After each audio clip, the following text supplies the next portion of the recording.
This paint isn't makeup. It's evidence, buried in caves, preserved on bone, ground into shells 100,000 years ago.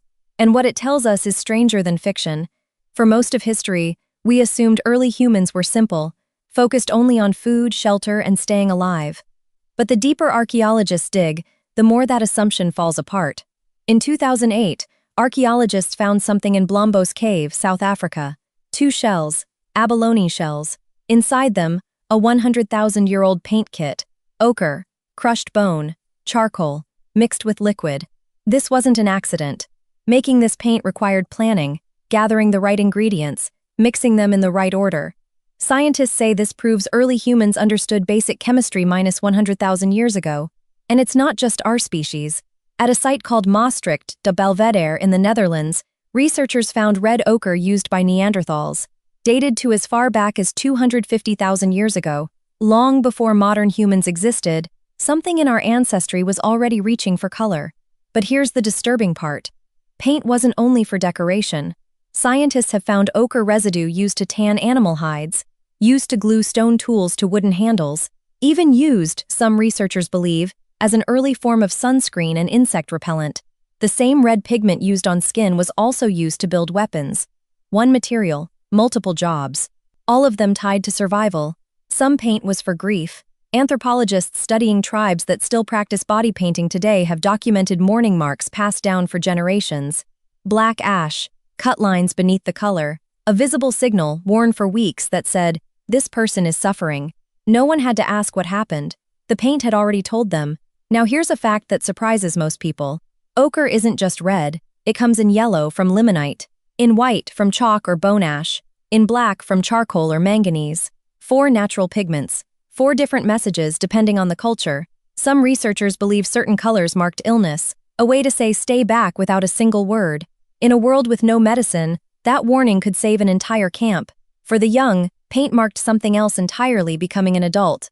This isn't guesswork. Ethnographers have recorded coming-of-age ceremonies across dozens of cultures where pigment is rubbed directly into fresh wounds, so the mark heals into the skin permanently. In some accounts, the ceremony lasted days, not minutes, with the community watching every stage of the process. Once painted, they weren't treated as a child anymore. The mark made it official, long before written records ever could. There's also the question of who was allowed to do the painting. In many documented cultures, this wasn't a task anyone could perform. It belonged to elders, to specific family members, to those who had earned the right. Applying paint to someone else's body was an act of trust, and sometimes an act of authority. Now for the most famous claim of all war paint.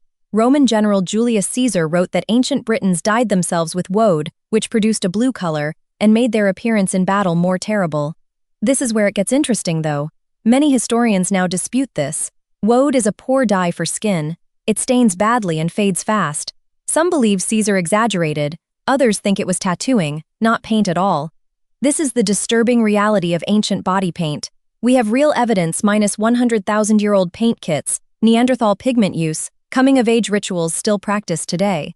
But we also have myths, exaggerations, and Roman propaganda mixed in. Separating fact from legend is hard when the only witnesses have been gone for thousands of years. And this isn't only ancient history. Today, the Himba people of Namibia still cover their skin in a mixture called ochre's red ochre blended with butterfat.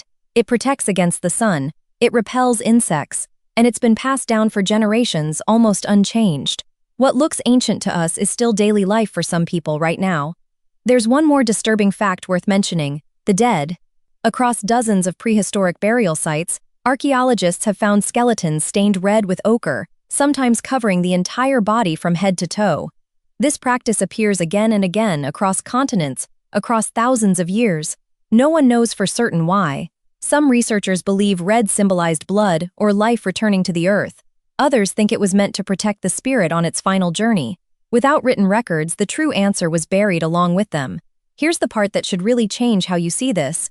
For decades, scientists assumed ochre use meant one thing: symbolism, ritual, body painting, nothing else. But a 2025 study on tools from Blombos Cave found something different. Some ochre pieces weren't ground for paint at all. They were shaped into tools used to retouch and sharpen stone blades. The same material we associate with ancient art was also quietly holding together the technology that let humans survive. So why did ancient humans paint their bodies?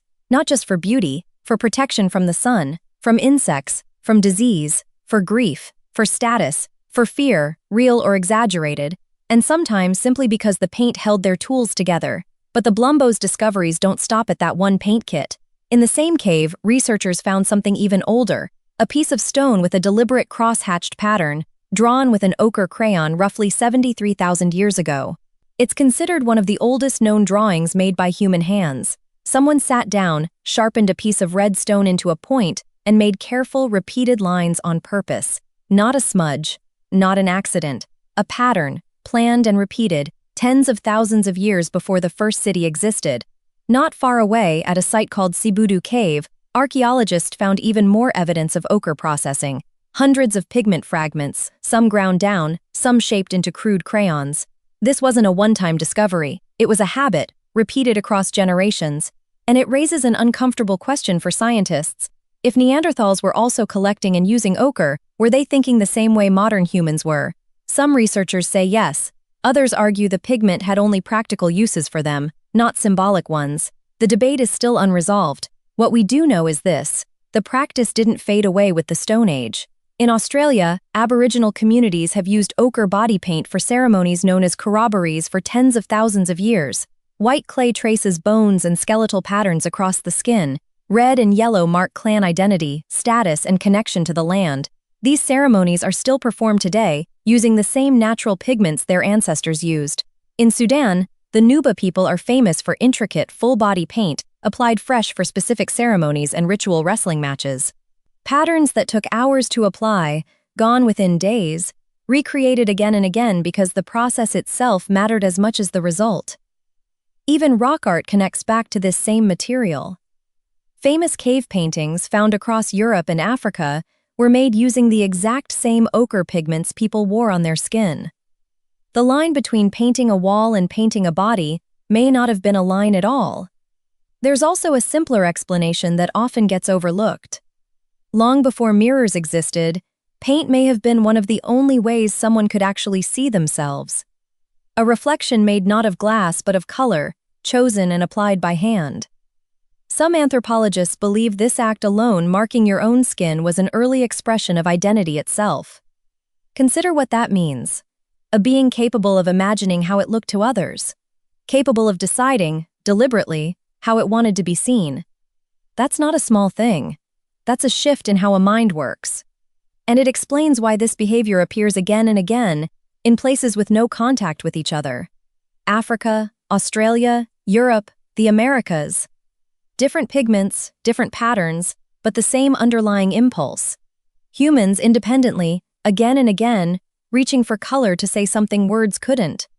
Scientists sometimes call this behavioral modernity, the point where humans started thinking symbolically, not just practically.